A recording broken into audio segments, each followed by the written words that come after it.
श्रीमद् भागवत जी का महत्व क्या है, उसका जो भी भाव है वो आज हम लोग श्रवण करेंगे।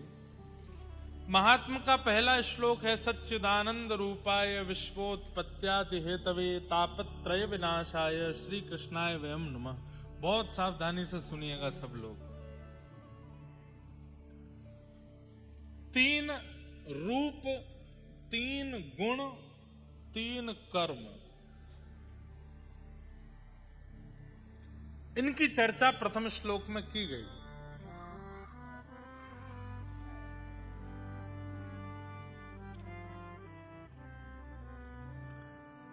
भगवान का परिचय क्या है, बहुत ध्यान से सुनिएगा। पहले श्लोक में ही स्पष्ट कर दिया कि ठाकुर जी कौन हैं।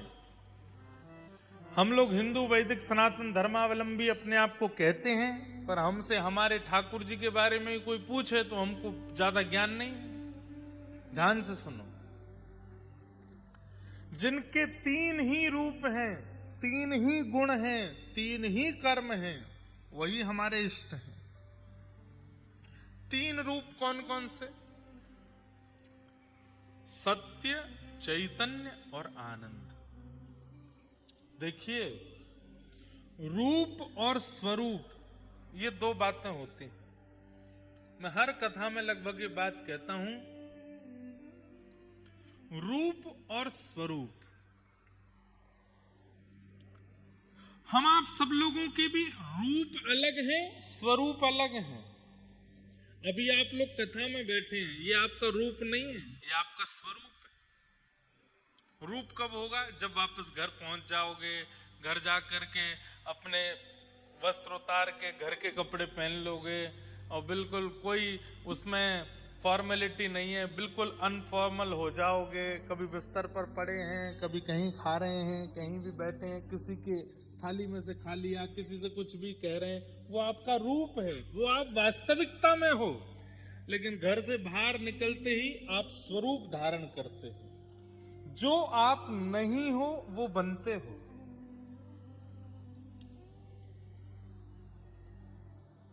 रूप और स्वरूप।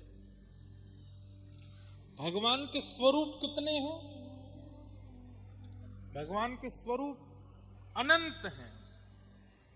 कभी वही सुदर्शन चक्र लेकर के आ जाते हैं, वे कभी गिरिराज जी का धारण कर लेते हैं, कभी मोर मुकुट वंशी वाले बन जाते हैं, कभी शेषनाग पर पड़ जाते हैं, कभी शंख चक्र गदा पद्म धारण करके चतुर्भुज रूप धारण कर लेते हैं, कभी कच्छप बन जाते हैं, कभी कूर्म बन जाते हैं, कभी मत्स्य बन जाते हैं, कभी वराह बन जाते हैं, कभी नृसिंह बन जाते हैं, कभी परशुराम बन जाते हैं।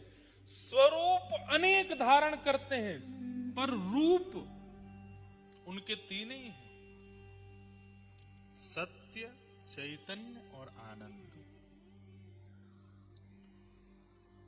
हम सब भी अनेक स्वरूप धारण करते हैं। ऑफिस जाते हैं तो वहां हम अलग हैं, मायके जाते हैं वहां हम अलग हैं, ससुराल जाते हैं वहां हम अलग हैं, मित्र के यहां जाते हैं वहां हम अलग हैं। लेकिन अपने घर में अपनी पत्नी, अपने बच्चे और अपने परिवार के साथ हम अलग हैं। सब जगह हमारे भी स्वरूप अलग हैं, पर अपनों के साथ जो हम होते हैं वो हमारा रूप है, वो हम वास्तविकता में हैं।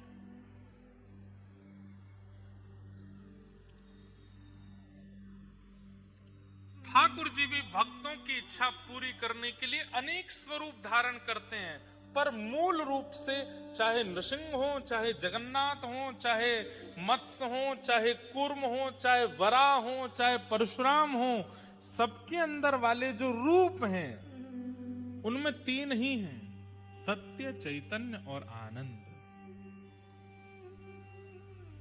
तो भगवान के रूप का सबसे पहला लक्षण क्या है? सत्य। ठाकुर जी सत्य हैं।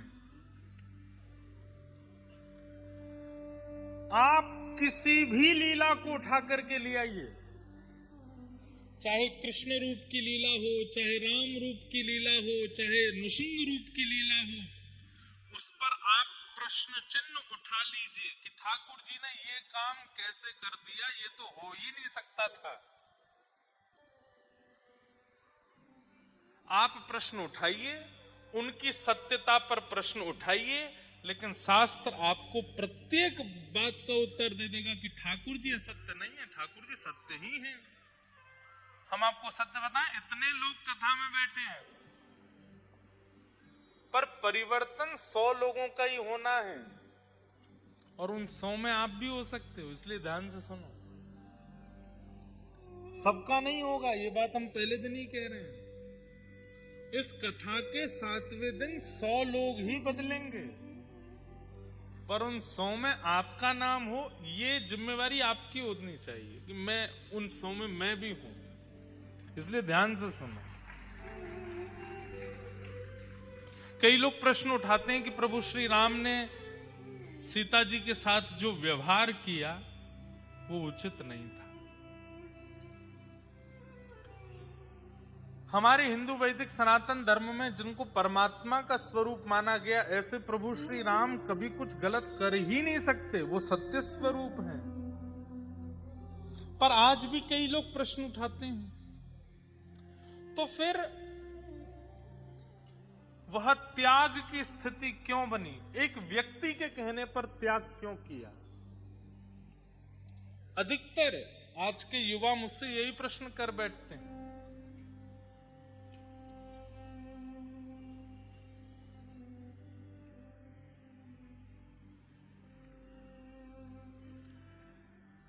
दक्षिण भारत में एक राजा थे, ध्यान से सुनना। उनकी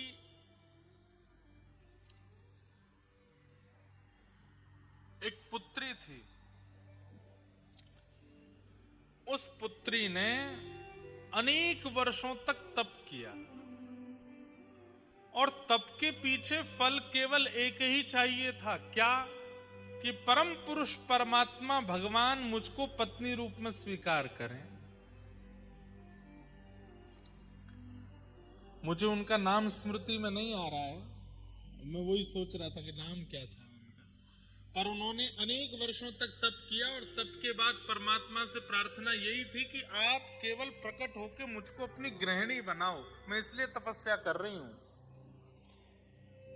कोई केवल दर्शन की अभिलाषा रखता है, कोई किसी वस्तु की अभिलाषा रखता है, पर मेरी अभिलाषा यह कि मैं आपकी गृहिणी बनना चाहती हूं।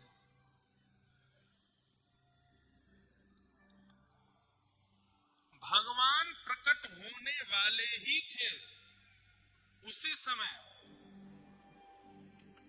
रावण वहां आ गया, और रावण ने आकर के उनके केश पकड़ लिए, और केश पकड़ करके बस तलवार से सर छेदन करने ही वाला था, तो उन्होंने तुरंत अपने केशों को तलवार से काट करके, केश तो रह गए रावण के हाथ में, स्वयं अग्नि में प्रवेश कर लिया। रावण को कुछ गलत करने नहीं दिया, लेकिन उनका तप पूरा हो चुका था। ठाकुर जी प्रकट होने ही वाले थे, उससे पहले ये सब घटना हो गई, अब अग्नि में प्रवेश कर गए।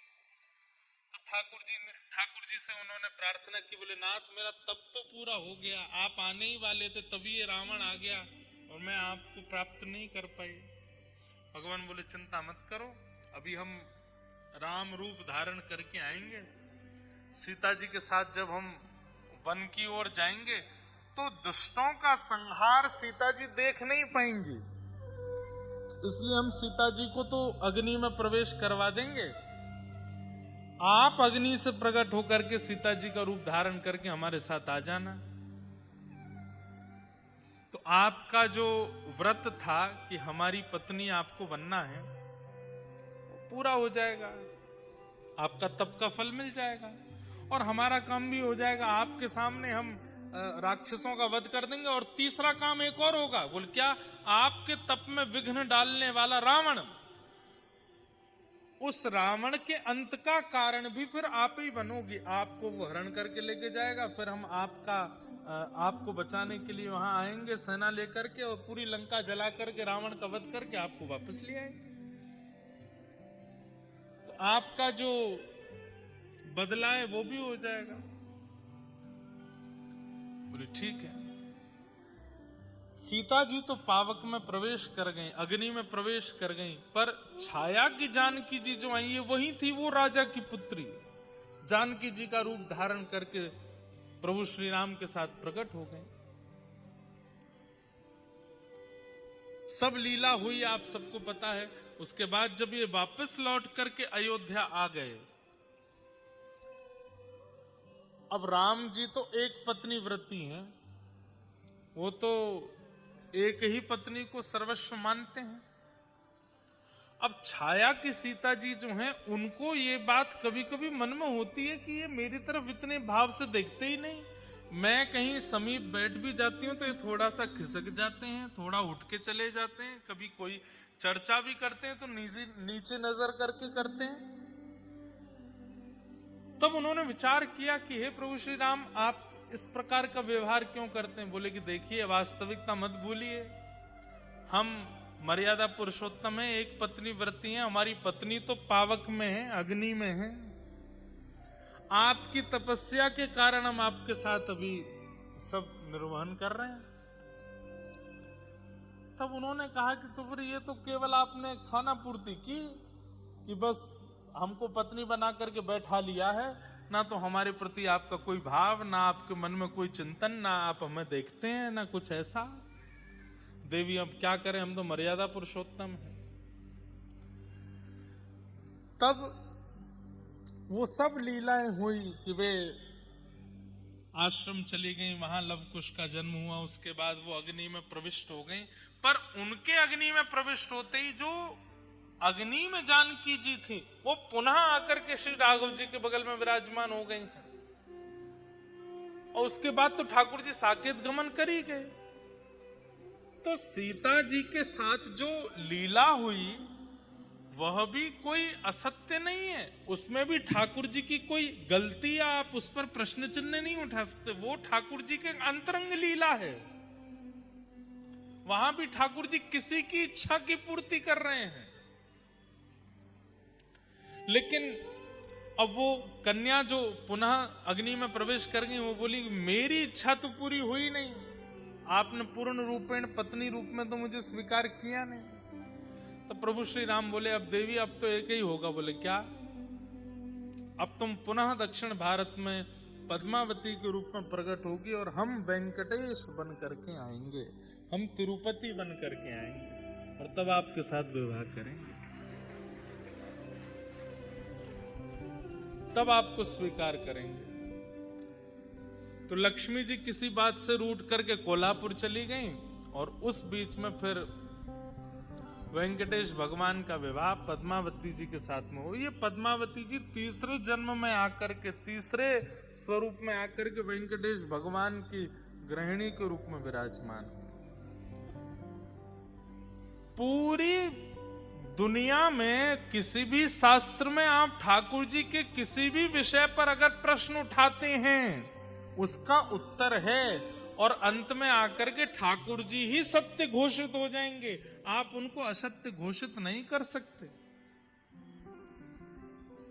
वो कब, कहां, कौन सी लीला किस तरीके से कैसे संपादित कर रहे हैं ये वही जानते हैं, या उनका अनुसंधान करने वाले वैष्णव जन जानते हैं। तो ठाकुर जी का पहला रूप क्या है? सत्य। वो असत्य नहीं हो सकते। वो जहां कहीं भी जो कुछ भी कर रहे हैं सब में सत्य विराजमान है। ठाकुर जी का पहला रूप है सत्य। ठाकुर जी का दूसरा रूप क्या है? चैतन्य। हमारे पीछे श्रीनाथ जी विराजमान हैं। कोई इन्हें प्लास्टिक का समझे, कोई लकड़ी का समझे, कोई कार्डबोर्ड का समझे, तो ये बहुत बड़ा अपराध है। ये चैतन्य ही है, साक्षात चैतन्य है। अब इनकी बात ऐसी है, मैं एक बात बताता हूं कथा में। बचपन में जो आप लोग यहाँ बैठे हैं, आप सबने एक खेल खेला होगा, बर्फ पानी खेला है? खेला है? बर्फ पानी खेल में क्या होता है कि वो एक बालक उनमें से बोल देता है बर्फ, तो वो सब जैसे हैं वैसे ही खड़े रह जाते हैं, बाकी के बच्चे घूमते रहते हैं उसको छू करके पानी करने के लिए, तो वो पानी होता है। एक और खेल हम लोग खेलते थे, उसमें 10 तक गिनती गिनता है एक बालक, 1 2 3 4 10 तक गिनती करे, फिर वो कहता है स्टैचू। और जितने बच्चे खड़े होते हैं वो सब कुछ कुछ बन जाते हैं, कोई हाथ ऊपर करके, कोई नृत्य करता हुआ, कोई बैठ करके। अब टास्क क्या है, जिसने गिनती गिनी है उसको कहा जाता है अब तू हम में से किसी को हंसा के दिखा। अगर एक भी हिल गया तो जो हिलता जाता है वो बाहर होता चला जाता है, और जो सबसे पहले हिलता है फिर 10 नंबर तक वो गिनता है जाकर के। ठीक वैसे ही हम तो वो व्यक्ति हैं जो गिनती कर रहा है 10 तक। 100 तक गिनती होती है हमारी। 100 तक मतलब 100 साल की गिनती है, जन्म से प्रारंभ हो जाती है। और ठाकुर जी हमारे साथ वही खेल खेल रहे हैं, स्टैचू बन के खड़े हैं, बोले अब तुम वो हंसा के दिखा, अब तुम वो हिला के दिखा। तो में सामर्थ है तो अपने नाम जप से, अपनी भक्ति से, अपनी परिक्रमा से, अपने तप से, अपने बल से, अपने प्रसाद से, अपने भजन से, अपने नृत्य से, अपने गायन से, काऊ से भी मुंह को हिला के दिखा दे। पर ठाकुर जी इतना अद्भुत खेल खेलते हैं, हम कुछ भी कर दें वो यूं ही खड़े रहते हैं, हिलते ही नहीं है। इसका मतलब क्या है, अगर सामने वाला बालक हिल नहीं रहा है, इसका मतलब तुम्हारी तरफ से एफर्ट हुआ ही नहीं है, तुम उसको हंसा ही नहीं पाए हो, तुम ऐसा कुछ कर ही नहीं पाए कि वो हंसे। लेकिन गिनती 100 साल की ही है, और वो 100 भी पूरे नहीं हो रहे हैं आजकल। 80-90 से पहले ही टपक जा रहे हैं हम लोग। भगवान जड़ नहीं है, वो चैतन्य ही है, पर हमारे लिए जड़ बन के खड़े हैं कि तुम्हारे लिए टास्क है कि मेरे जड़त्व को तुम चैतन्य बना करके दिखाओ। श्रीनाथ जी चैतन्य नहीं हुए, कितनी बार चैतन्य हुए, आज भी चैतन्य होते हैं। कुम्मन दास जी के लिए चैतन्य हुए, सूरदास जी के लिए चैतन्य हुए, छीत स्वामी जी के लिए चैतन्य हुए, भक्तिमती मीराबाई के लिए चैतन्य हुए, रैदास जी के लिए चैतन्य हुए, हमारे लिए नहीं हुए। क्यों? क्योंकि हमने पहले ही मान लिया है कि ये जड़ ही हैं, ये मूर्ति ही हैं, ये धातु ही हैं, ये पत्थर ही हैं। नहीं, श्रीमद् भागवत में स्पष्ट कर दिया महात्मा में पहले ही कि ठाकुर जी कौन है, चैतन्य। उनके प्रति चैतन्य बुद्धि ही रखो।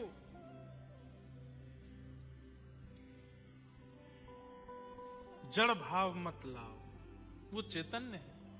लेकिन हमें जड़ की तरह प्रतीत हो रहे हैं, इसका मतलब क्या है कि हमारी बुद्धि और इंद्रियों की इतनी क्षमता नहीं कि हम उनके चैतन्य का अनुभव कर पाए, इसलिए हमें जड़ ही लगते हैं।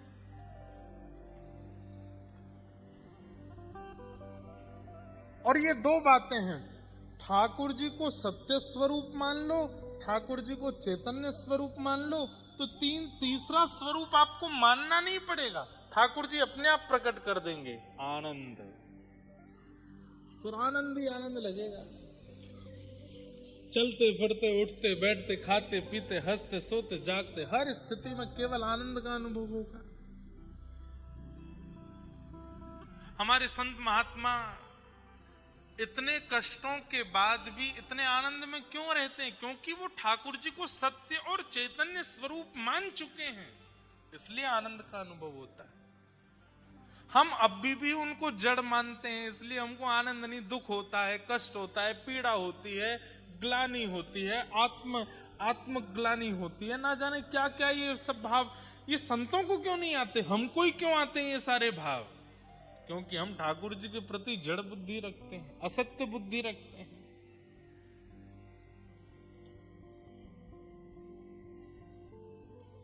भगवान के 3 रूप हैं, सत्य, चैतन्य और आनंद। सच्चिदानंद रूपाय और भगवान के 3 कर्म क्या हैं? विश्वोत्पत्त्यादि हेतवे, विश्व की उत्पत्ति करना, पालन करना और संहार करना। तापत्रय विनाशाय श्री कृष्णाय वयं नमः। तापत्रय विनाशाय, 3 प्रकार के ताप यानी कि कष्ट हम सबके जीवन में आते हैं। आदिदैविक, आदि भौतिक, आध्यात्मिक, 3 प्रकार के ही कष्ट हैं हमारे जीवन में। सबसे पहला कष्ट देह का, शरीर को बीमारी हो जाना, रुग्ण हो जाना, कष्ट हो जाना, पहला कष्ट का कारण। दूसरा कष्ट का कारण क्या है? आदिदैविक, प्रकृति के द्वारा कष्ट हो जाना, सर्दी की वजह से, धूप की वजह से, वर्षा की वजह से, बाढ़ की वजह से, भूकंप की वजह से, आदिदैविक। और तीसरा कष्ट का कारण होता है अपनों की वजह से, मित्र की वजह से, पत्नी की वजह से, पिता की वजह से, बच्चों की वजह से, पड़ोसियों की वजह से।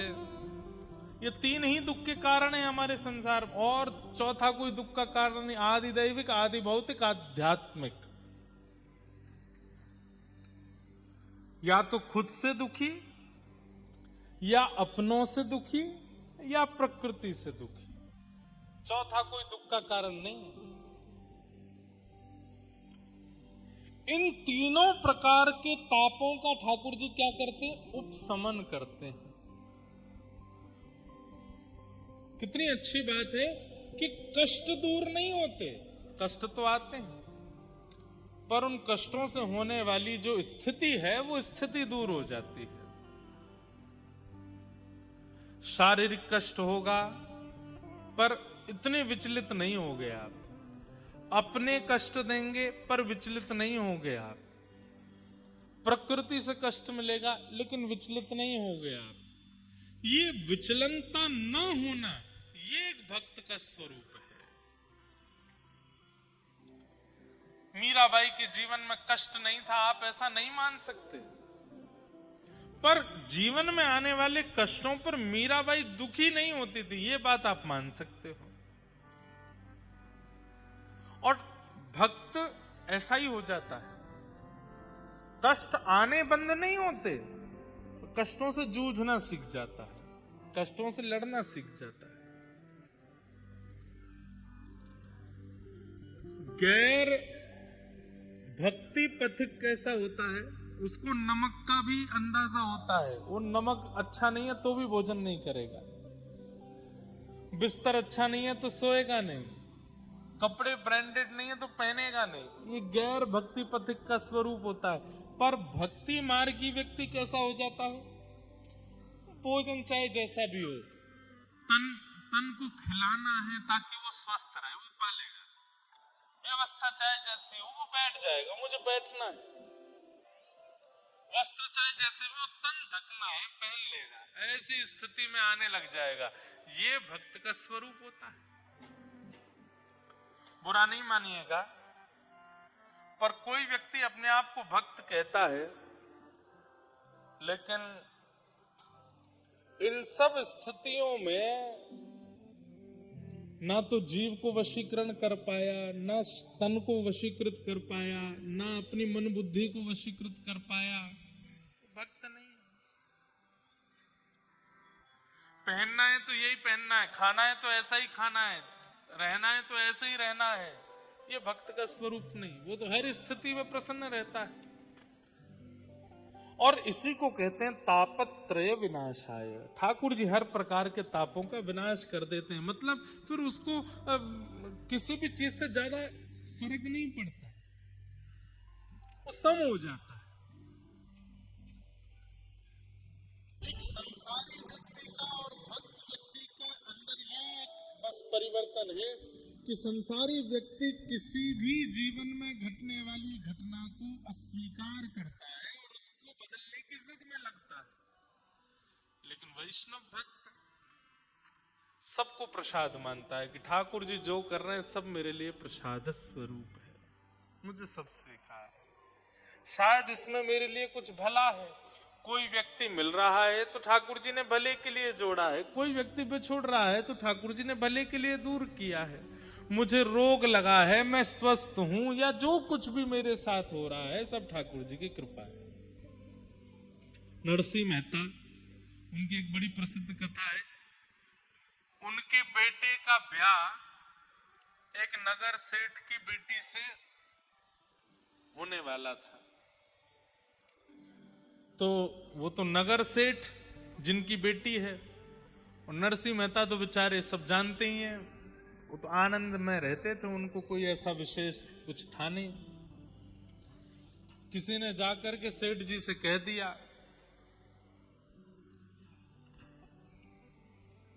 कि आप अपनी कम से कम बेटी का ब्याह पिता को अपनी स्थिति से श्रेष्ठ स्थिति में ही करना चाहिए, प्रयास करना चाहिए कि पिता अपनी पुत्री का विवाह श्रेष्ठ स्थिति में करे। जैसी स्थिति उसकी है उससे थोड़ी श्रेष्ठ ही हो लड़के की स्थिति, वहां ब्याह करे। तो किसी ने जाकर के नरसिंह मेहता जी की शिकायत कर दी। शिकायत तो क्या मतलब, वास्तविकता बता दी। बोले आप अपनी बेटी का जहां ब्याह कर रहे हो, नरसिंह मेहता जी का बेटा, उनके यहाँ कोई इतनी ज्यादा कोई व्यवस्था नहीं है। हो सकता है कि बेटी को कई कई रात तो भूखा भी रहना पड़े, उनके यहाँ तो सामग्री भी नहीं होती, व्यंजन भी नहीं बनता, कैसे आपने अपनी बेटी का ब्याह वहां निश्चित कर दिया। तो पिता को बड़ी चिंता हो गई कि भाई मैंने तो बड़ी प्रशंसा सुनी थी। बोले कि संत महात्मा तो उन्हीं के गुण गाते हैं, उनसे सुन लिया होगा।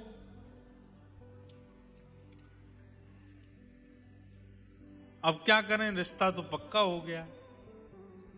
बोले रिश्ता सीधे मना कर दो। बोले सीधे मना करना अच्छा नहीं लगता है, तो क्या करें। बोले दूसरे तरीके से मना करो। बोले क्यों। इतनी व्यवस्थाएं उनको बता दो बारात में लाने के लिए कि वो अपने आप ही हाथ खड़े कर दें, वो कह दें कि मैं तो कर ही नहीं सकता।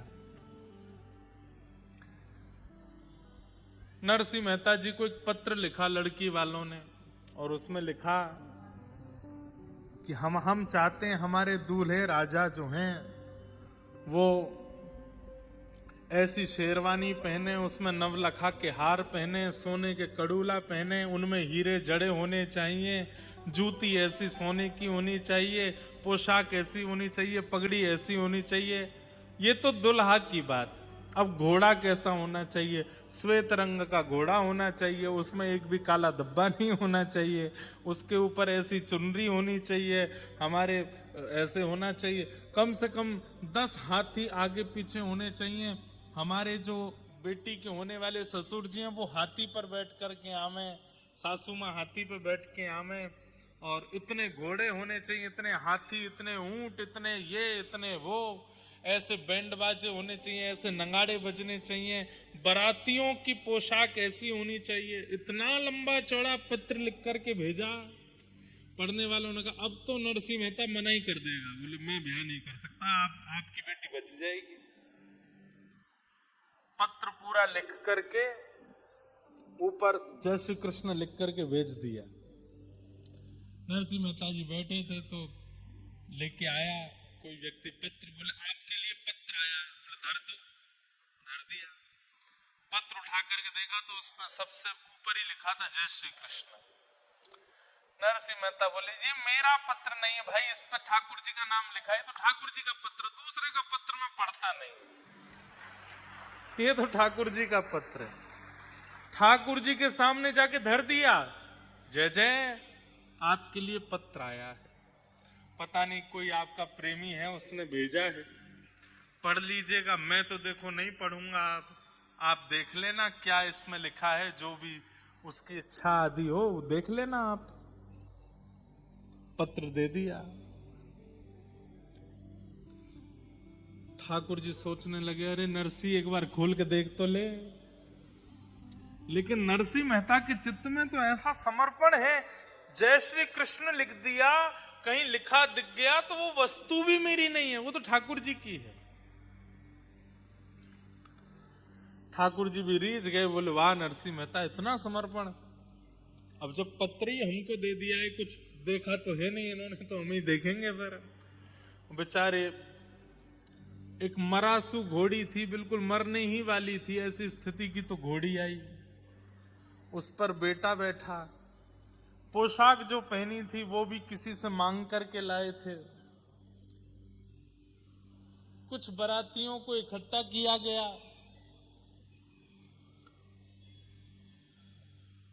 उनमें भी आधे से ज्यादा तो अंधे थे, एक दूसरे का कंधा पकड़ के ही चल रहे थे, आगे वाला जहां जाता वहीं मुड़, ऐसी तो बारात।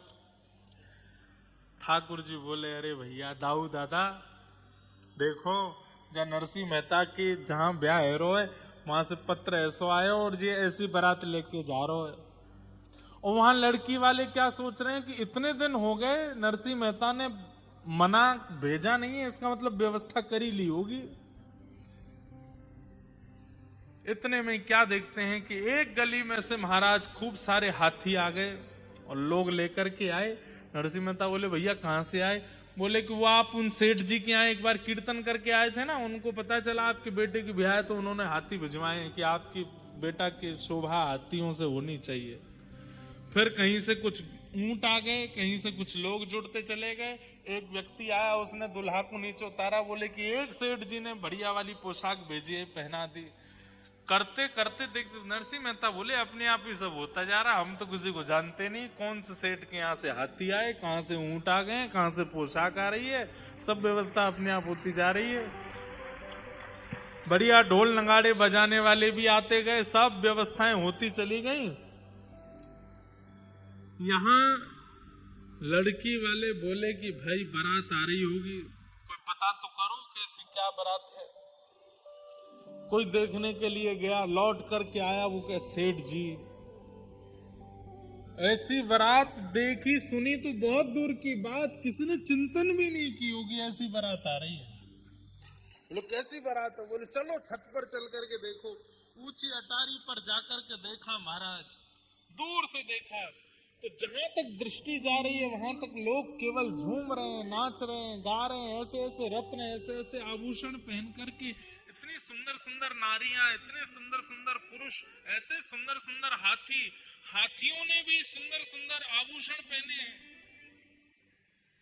और तभी दृष्टि पड़ी तो क्या देखा, बारात में दुल्हा भी है, हाथी भी है, सब कुछ है, लेकिन बारात में सबसे आगे एक हाथ में सुंदर छड़ी लेकर के श्याम वर्ण के द्वारिकाधीश चल रहे हैं, और दूसरी तरफ अपने हाथ में छड़ी लेकर साक्षात श्री बलराम जी महाराज चल रहे हैं। नरसिंह मेहता को नहीं पता कि ठाकुर जी चल रहे आगे, उनको दिखाई दे रहे। भैया हम में ऐसा समर्पण कब आवेगो? हम ये नहीं कहते कि भाई आप इस कथा को सुनने के बाद, इस बात को सुनने के बाद में जानबूझ करके ऐसा कुछ करो कि घर पे कोई पत्र आया था तो वो जरूरी आपने धर दिया ठाकुर जी के सामने, महाराज जी बता के गए थे कथा में। ये तो चतुराई है। नरसिंह मेहता चतुराई में नहीं कर रहे हैं, वो स्वाभाविक रूप से ऐसे हैं, स्वभाव ऐसा हो जाए, सुन करके नहीं करना हो, स्वभाव को बनाना। आजकल ऐसा होता है कि कथा सुनने के बाद में, सत्संग सुनने के बाद में व्यक्ति सुनी हुई चीजों को करने का प्रयास करता, अच्छी बात है, पर वो क्रिया शरीर में नहीं आनी चाहिए, वो आपके स्वभाव में आनी चाहिए, वो आपके विचार में आनी चाहिए। नरसिंह मेहता जैसा, मीराबाई जैसा, कुम्भनदास जैसा, रैदास जैसा, ये स्वभाव हमारे चित्त में बन जाए, व्यवहार में नहीं आए, व्यवहार में आवे, प्रक्रिया में नहीं।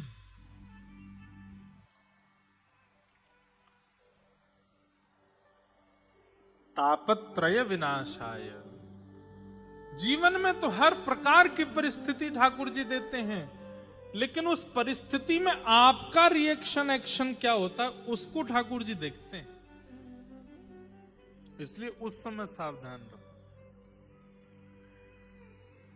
और विशेष रूप से जब विपरीत परिस्थिति आती है, जो आप नहीं चाहते वो जीवन में जब आता है, उस समय तो जितना हो सके धैर्य रखिए। बंधुओं, ये कथा, ये सत्संग, ये मैं फिर कह रहा हूं, ये उसी स्थिति की प्रैक्टिस कराई जा रही है कि वो स्थिति जब आवे, क्योंकि आवेगी सबके जीवन में, बचेगा कोई नहीं, आवेगी। बस उस स्थिति में हम विचलित ना हो, परेशान ना हो, व्यथित ना हो। हम आपको कथा सुनाते हैं, सुनकर के ट्रेंड हो। हम खुद कथा कहते हैं, हम खुद जानते हैं कि मेरे जीवन में भी कभी ना कभी कुछ ना कुछ विषम परिस्थिति आ सकती है। उस विषम परिस्थिति में मुझे क्या करना है? जो मैं बोल रहा हूं वही करना है, प्रसाद मान करके स्वीकार करना है। ठाकुर जी का प्रसाद है। आप देखेंगे विशेष रूप से जिस व्यक्ति का बहुत उचित निर्माण ठाकुर जी को करना होता है ना, उसी व्यक्ति को बार बार गिराते हैं, बार बार उसके जीवन में कुछ विपरीतताएं लाते हैं। हाँ, वो व्यक्ति अगर हार मान जाए तो वहीं रह जाता है, लेकिन हार ना माने, बस लगा रहे, धीमे धीमे एक स्थिति पर पहुंच जाता है। आज जिनकी भी गाथाएं आप सुनते हो, चाहे वो धन में श्रेष्ठ हो, चाहे वो भक्ति में श्रेष्ठ हो, चाहे वो ज्ञान में श्रेष्ठ हो, उसके पूर्व जीवन को जब आप देखेंगे तो संघर्ष बहुत है। बिना संघर्ष के नहीं बना कोई। संघर्ष सबके जीवन में आता है, तन का, मन का, बुद्धि का, जीवन परिवारियों का। पर उस स्थिति में जो व्यथित ना हो, ठाकुर जी को वो प्रिय है। पूरी गीता में ठाकुर जी क्या समझा रहे हैं? अर्जुन को यही तो समझा रहे हैं, व्यथित मत होना अर्जुन, बस करते चलो। ऐसे श्री कृष्ण को हम बारंबार प्रणाम करते हैं, जिनके 3 रूप हैं, 3 गुण हैं और 3 प्रकार के दुखों से जो मुक्त करते हैं। श्री कृष्णाय वयम नमः। ऐसे श्री कृष्ण को हम प्रणाम करते हैं। भागवत जी के महात्म्य में हम जल्दी थोड़ा सुना देते हैं, फिर कथा को विश्राम की ओर प्रथम दिन के सूक्ष्म भाव को करेंगे। 88,000 सौनकादि ऋषियों ने सूत जी महाराज से पूछा, भगवान, इस कलिकाल में भगवत प्राप्ति का साधन क्या है? 10, 15, 20 मिनट थोड़ा और शांति से सुनिए। आज बहुत देर से लोग बैठे हैं, हमें पता है थोड़ा विलंब तो हुआ है, लेकिन पहला दिन थोड़ी हमको छुट्टी सी दे दो, हमें कहने दो थोड़ी देर तक। कल से हम समय से कथा का विश्राम। वैसे एक बात बोलें, कथा तो उसी दिन श्रेष्ठ मानो कि जिस दिन समय पार करके आगे तक चलती रहे। मैं भी बैठा रहूं, आप भी बैठे रहो, पता ही ना चले कि समय कब निकल गया। समझो कि उस दिन ठाकुर जी आए कथा में। तो सौनकादि ऋषियों ने सूत जी महाराज से पूछा कि भगवान, भगवत प्राप्ति का कलिकाल में साधन क्या है? श्रेयसाम यद भवेत् श्रेय पावनानां च पावनम् कृष्ण प्राप्ति करम सस्वत् साधनम् तद्वदाधुना। बहुत ध्यान से सुनिएगा। श्रेष्ठ से श्रेष्ठ, पवित्र से पवित्र भगवत प्राप्ति का साधन हमें बताइए। इस कलिकाल में कैसे मिलेंगे ठाकुर जी? ये प्रश्न किन्होंने किया? 88,000 सौनकादि ऋषियों ने सूत जी से किया।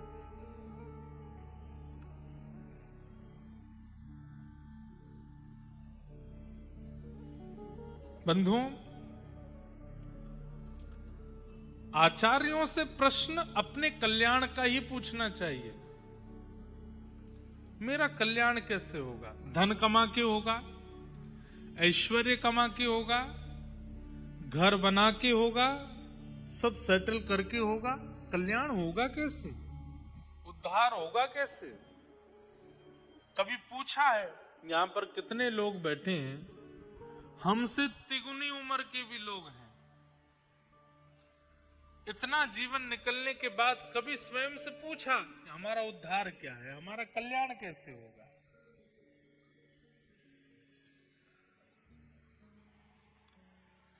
अपने कल्याण का साधन स्वयं से पूछिए।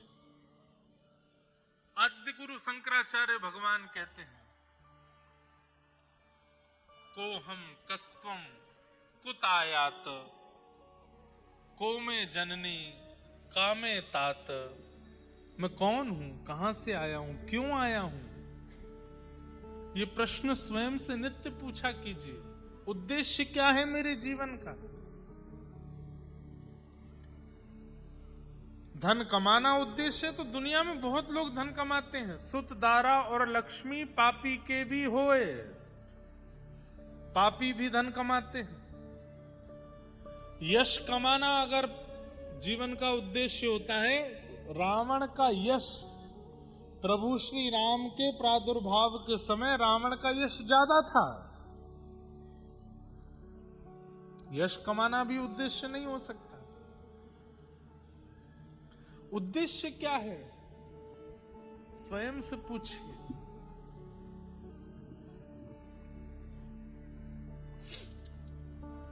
मेरे मायने में मानव का कल्याण क्या है? मैं अपने मायने में अगर बताऊं, अपने मन से अगर बताऊं, अपनी बुद्धि से अगर बताऊं, तो हरिप्रिय बनना ये मानव का कल्याण है। हरिप्रिय बनना मतलब हरि सबको प्रिय है, पर हरि को जो प्रिय है, हरि को जो भा गया, उसका कल्याण हो गया। हम हरि प्रिय बने।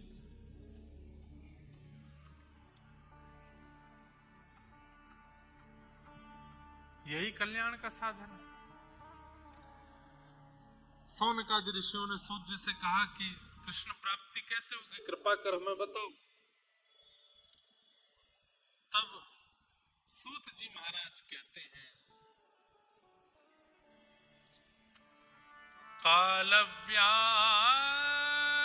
मुखाग्रास त्रास निर्णा सहेतवे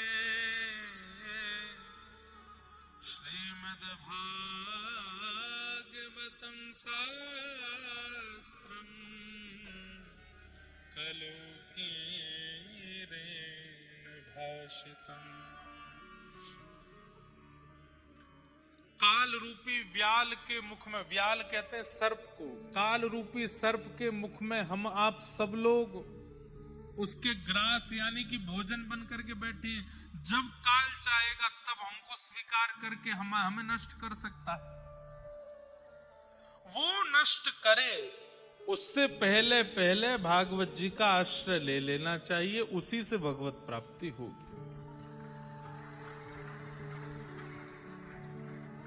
काल का कोई भरोसा तो है नहीं, किसी के जीवन का कोई भरोसा तो है नहीं, ना मेरा भरोसा है ना आपका। आज पहले दिन की कथा आप सौभाग्य से सुन रहे हो, कल की सुन पाओगे नहीं पता हमको। मैं आज कथा कह रहा हूं, कल भी सुना पाऊंगा इसका, सब जानते हैं इस बात को, तो पूरा विश्व जानता है कि हमारे अगले क्षण का भी पता नहीं है। वही बात यहां कह रहे हैं कि काल रूपी सर्प अपना मुंह खोल करके बैठा है और उसका भोजन हम हैं। वो जब चाहे हम में से किसी को भी उठा सकता है। वो उठावे उससे पहले भागवत जी का आश्रय ले लो और भागवत जी में बताए गए मार्ग पर चल करके भगवत प्राप्ति कर लो। भागवत का मतलब क्या है? भगवतः प्रोक्तः उपाया आत्मलब्धये। ठाकुर जी स्वयं कहते हैं जिस मार्ग से मेरी प्राप्ति होती है वही भागवत है। जिन उपायों से मेरी प्राप्ति होगी जीवात्मा को, वही भागवत है। बस उसका पालन करे, केवल सुने ना, केवल बैठे ना, केवल समय ना बर्बाद करे, केवल टाइम पास ना करे, सुने, तत्श्रवण प्रपठन विचारण परो, भक्त्या विमुच्य नर।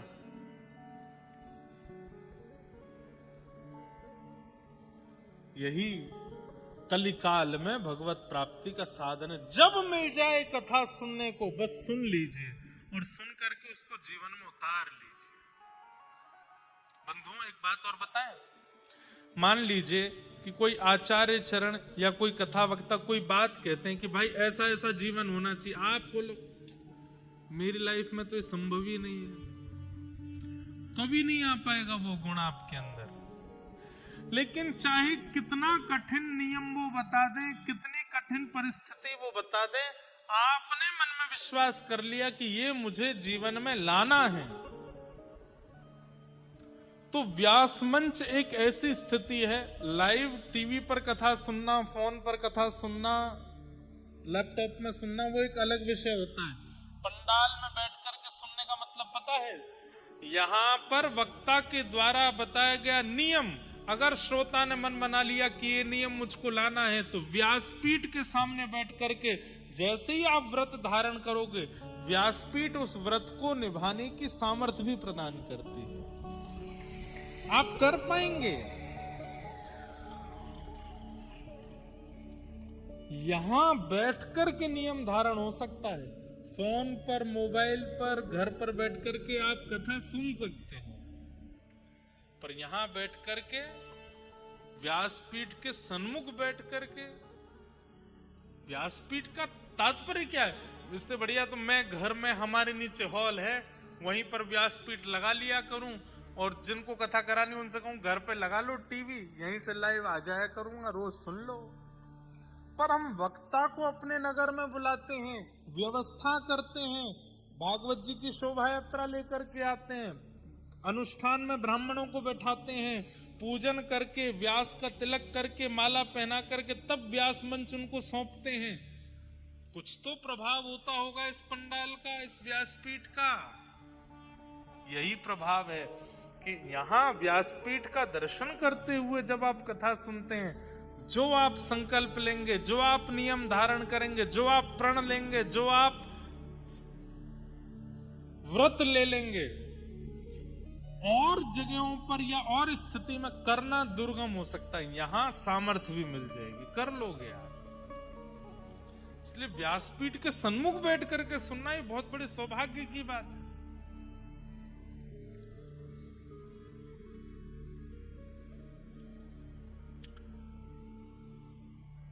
कृष्ण प्राप्ति कैसे होगी कलिकाल में?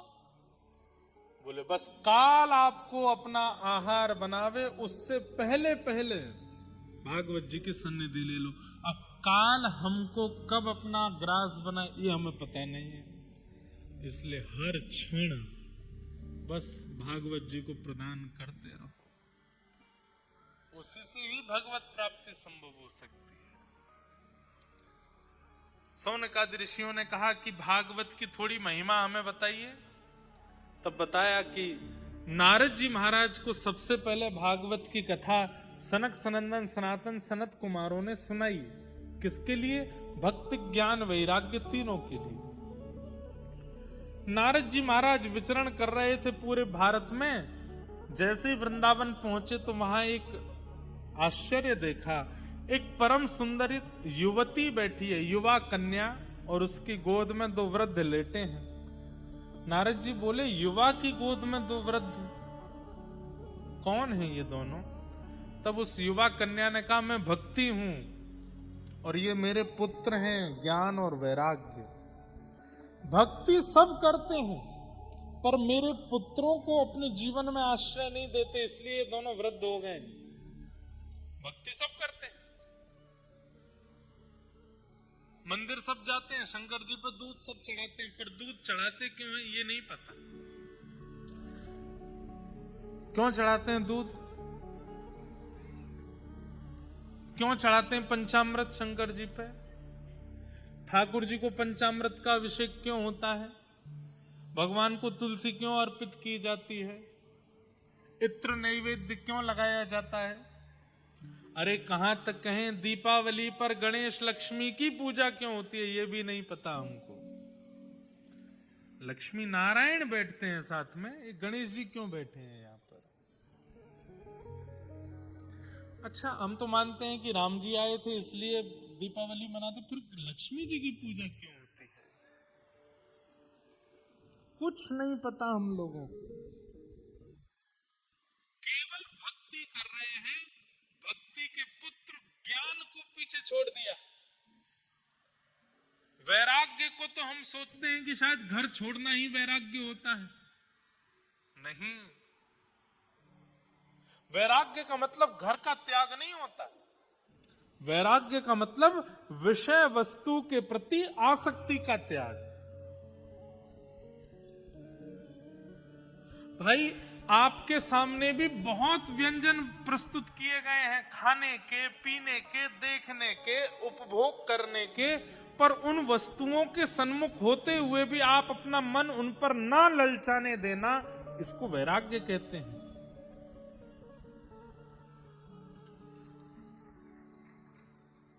बात समझ आए तो ही ताली बजाना, नहीं तो नहीं।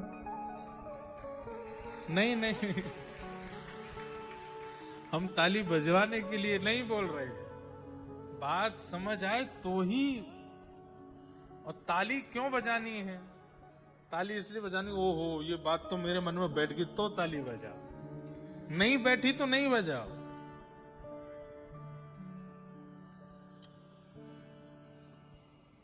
किसी व्यक्ति के सामने सब कुछ रख दिया गया, खाने की भी वस्तु है, देखने की भी वस्तु है, स्पर्श की भी वस्तु है, उपभोग की भी वस्तु है, वासना की भी वस्तु है, सब कुछ सामने है, लेकिन सब कुछ सामने होते हुए भी अपने मन पर वशीकृत करके हुए बैठा है, ये वैराग्य है।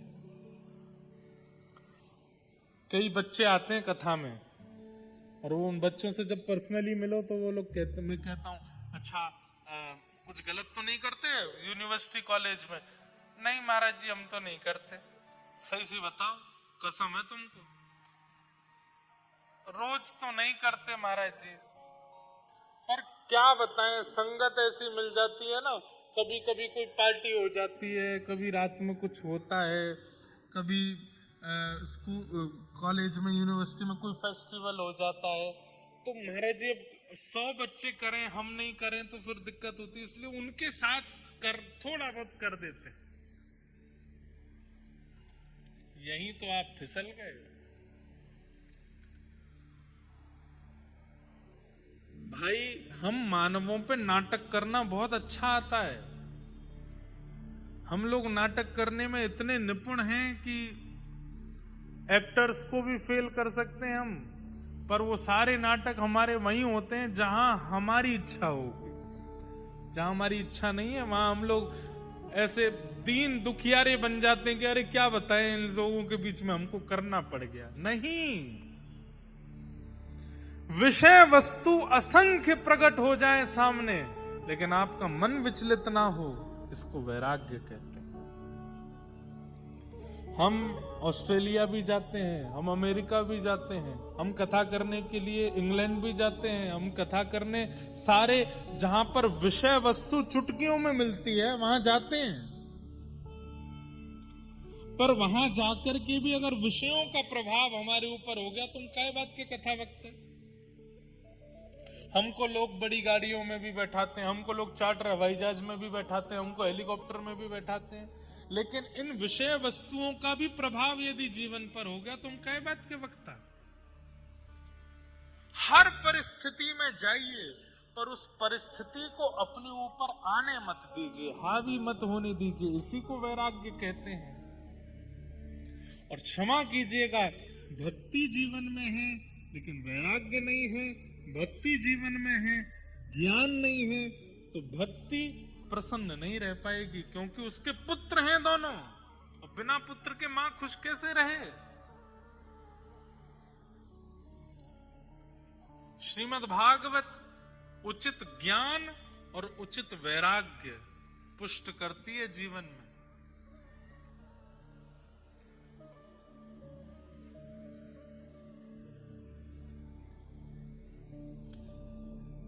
इसलिए ज्ञान वैराग्य वृद्ध पड़े हैं, क्योंकि हम लोग केवल भक्ति को चुनते हैं। नासै रोग हरे सब पीरा, जपत निरंतर हनुमत बीरा।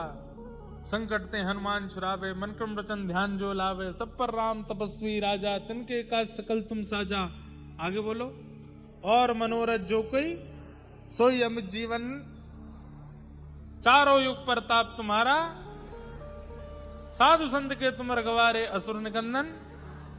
अष्ट सिद्ध नवनित के दाता अस्वर दीन। जय जय जय हनुमान गुसाई। सबको याद है, पर इसका अर्थ नहीं जानते।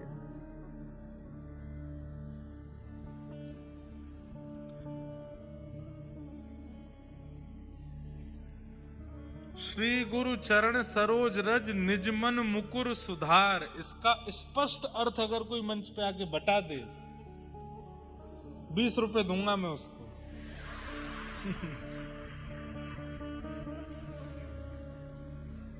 2000 चाहिए क्या आपको? जानते होंगे कई लोग, मैं मना नहीं करता, नहीं पता हमको। लक्ष्मी प्रकट हुई हैं समुद्र मंथन से दीप मालिका के दिन, इसलिए लक्ष्मी की पूजा होती है। लेकिन गणपति साथ में इसलिए है क्योंकि गणपति बुद्धि प्रदायक हैं। लक्ष्मी अगर बिना बुद्धि के आ जाएगी तो हम लोग उसको कहीं भी खर्च करेंगे, कहीं भी व्यय करेंगे, उल्टा सीधा अपने किसी भी विषय वासनाओं में, अपने किसी भी मनोरंजन में, किसी भी ऐश्वर्य में खर्च करेंगे। इसलिए गणेश जी की पूजा साथ में होती है कि हे गणपति, ये लक्ष्मी जीवन में आवे, आप बुद्धि देना कि इनका कहाँ व्यय करना चाहिए, कैसे इनको रखना चाहिए, कहाँ इनको, इनसे, इनके द्वारा हमारे जीवन में कोई विघ्न ना हो जाए। क्योंकि लक्ष्मी अतीत में आती है तो फिर व्यक्ति सोचता है कहीं भी लगाओ, कुछ भी करो, जीवन के जितने विषय हैं सब जीवन में आने चाहिए। इसलिए गणेश जी की पूजा होती है कि हे गणेश जी, आप मेरी बुद्धि को, आप मेरे मन को, आप मेरे हाथों को, मेरे कानों को वशीकृत करके रखना, कहीं अति लक्ष्मी आने पर मैं विचलित ना हो जाऊं। गणेश जी की पूजा होती है। बिना ज्ञान के, बिना वैराग्य के अगर आप भक्ति मार्ग चुनेंगे, भक्ति प्रसन्न नहीं रह पाएगी। इसलिए वो ज्ञान नहीं चाहते हम जो रावण के पास है, वो वैराग्य नहीं चाहते हम जो जड़ भरत को हुआ है। हमें वो ज्ञान और वो वैराग्य चाहिए जो व्रज की गोपियों के पास है। वैराग्य है तो ऐसा है कि 6 किलोमीटर दूर मथुरा में कृष्ण हैं, फिर भी मिलने नहीं जाती हैं। और ज्ञान है तो ऐसा है कि वृष्णि नाम प्रवरो मंत्री, कृष्णस्य दैत सखा, शिष्यो बृहस्पतिर साक्षात। उद्धव बृहस्पति का शिष्य, जिसकी लच्छेदार वाणी जब निकलती है तो श्री कृष्ण भी सुनते हैं। उस उद्धव को 6 महीने तक बोलने नहीं दिया ब्रज की गोपियों ने। ज्ञान हो तो ऐसा, वैराग्य हो तो ऐसा, त्याग हो तो ऐसा कि अपने प्राण प्रिय श्री कृष्ण को, अगर विश्व उद्धार करने के लिए श्री कृष्ण का मथुरा जाना जरूरी है तो गोपियां अपने प्राण श्री कृष्ण का त्याग कर देती हैं। भगवान श्री कृष्ण अपनी इच्छा से मथुरा नहीं गए, गोपियों ने भेजा है हमारे उद्धार, हमारे कल्याण के लिए। जब अक्रूर जी ने कह दिया कि अगर कृष्ण केवल वृंदावन में रहेंगे तो आपका उद्धार होगा, लेकिन ये यहां से निकल के बाहर जाएंगे तो पूरे ब्रह्मांड का कल्याण होगा, तब गोपियों ने कहा ठीक है, अगर हमारे प्राणों के हमसे दूर जाने से विश्व का कल्याण होता है तो ले जाओ। कृष्ण नहीं गए हैं, गोपियों ने भेजा है कृष्ण। जाइए गीता का ज्ञान प्रवाह कीजिए, जाइए उद्धव गीता को प्रकट कीजिए, जाइए अपने ब्रह्म ज्ञान से पूरे विश्व का कल्याण कर दीजिए। नहीं तो गोपियां अगर आंख भर के ठाकुर जी को देख लेती और कहती खबरदार वृंदावन से एक पैर भी बाहर आगे रखा तो। रसखान कहते हैं ताही अहीर की छोहरिया छछिया भरी छाछ पे नाच नचालो। छछिया किसको कहते हैं? हाथ ऐसे करो, ये बीच में जो गड्ढा बना ना हाथ में, इसको छछिया बोलते हैं। क्या बोलते हैं? इसमें छाछ भर लो। कितनी छाछ रुके कि यहाँ बीच में बस रुक जाए, इतनी छाछ के पीछे इतनी छाछ हाथ में लेकर के गोपियां कहती लाला पिएगो? ठाकुर जी के यहाँ पीऊंगो, पहले नाच के दिखा। त्रिलोकीनाथ ब्रह्मांड नायक जिनकी भ्रकुटी टेढ़ी करने से भूचाल आ जाता है पृथ्वी पर, वो छछिया भर छाछ के लिए गोपियों के आगे नाचते हैं। ये रसखान कह रहे हैं। गोपियां अगर कह दें श्री कृष्ण को मथुरा नहीं जाना है, कितने भी बड़े परमात्मा हो नहीं जा सकते थे, गोपियों की इच्छा से ठाकुर जी गए।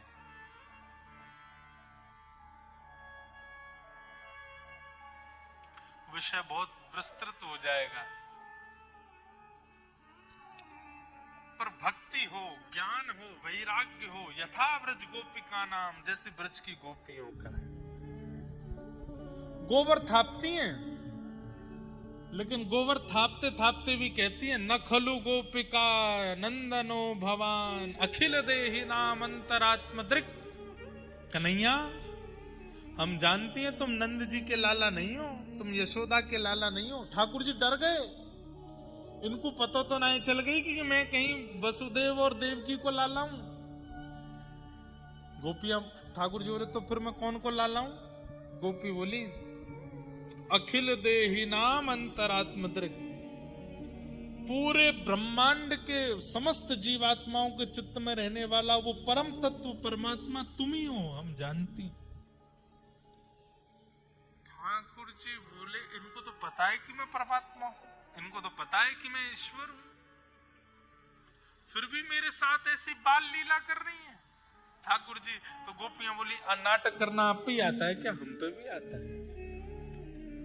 अगर आप बालक बने हो तो हम भी आपके साथ बाल भावी रखते हैं, बाकी जानती हम सब हैं कि आप कौन हो। अद्भुत है। तो इसलिए भक्ति में ज्ञान और वैराग्य दोनों चाहिए, पर कितने? अति ज्ञान भी नहीं, अति वैराग्य भी नहीं, केवल उतना ही जितना भागवत जी में। ज्ञान कितना चाहिए कि सही गलत की पहचान, और वैराग्य कितना चाहिए कि सामने कोई भी विषय वस्तु आ जाए मन विचलित ना हो, इतना वैराग्य। बस इसके सहित जब भक्ति में आएंगे ठाकुर जी मिल जाएंगे। तो भक्ति ज्ञान वैराग्य के वर्धन के लिए नारद जी महाराज ने भागवत की कथा कराई। किसने की? सनक सनंदन सनातन सनत कुमारों ने। उस कथा में आते ही भक्ति ज्ञान वैराग्य दोनों पुष्ट हो गए, और श्रीमद् भागवत जी की कथा से ज्ञान वैराग्य की पुष्टि हुई। आत्मदेव नाम के ब्राह्मण थे, धुंधुकारी, उनका एक पुत्र था, महान दुष्ट था। उसके दूषित कृत्यों के कारण मां ने प्राण त्याग दिए, पिता ने घर छोड़ दिया। माता पिता को कष्ट पहुंचाने के कारण बालक को मृत्यु के बाद प्रेत बनना पड़ा। ये बात याद रखिएगा बंधुओं। हम बच्चों को तो बहुत समझाते हैं, पर आजकल माता पिताओं को भी समझाने की बहुत जरूरत हो गई है। माता पिता भी बड़े विचलित होते जा रहे हैं हमारे भारत के। बच्चा धुआं उड़ाता है, उससे दिक्कत नहीं है। बच्चा पीला पानी पीता है, उससे दिक्कत नहीं है। बच्चा मांस खाता है, उससे दिक्कत नहीं है। पर पूरे दिन कथा सुनता है, इससे बहुत दिक्कत हो जाती है कई माता पिताओं को। ये ताली बजाने वाली बात ही नहीं है। अरे कोटा वालों क्या कर रहे हो आप? ये ताली बजाने वाली बात है? हमसे पूछिए, हमसे हजारों लोग मिलने आते हैं, आधे से ज्यादा बच्चे रोते हुए आते हैं। क्यों?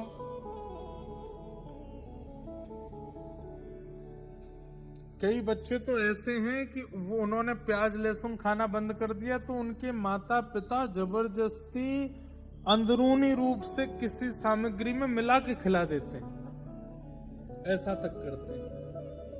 हमारी उन माता पिताओं से प्रार्थना है, काय को हिरण्यकश्यप बन रहे हो, वो दिन दूर नहीं होगा कि नृसिंह प्रकट हो जाएंगे, फिर दौड़ते डोलोगे तो ब्रह्मांड में कोई रक्षा नहीं करेगा।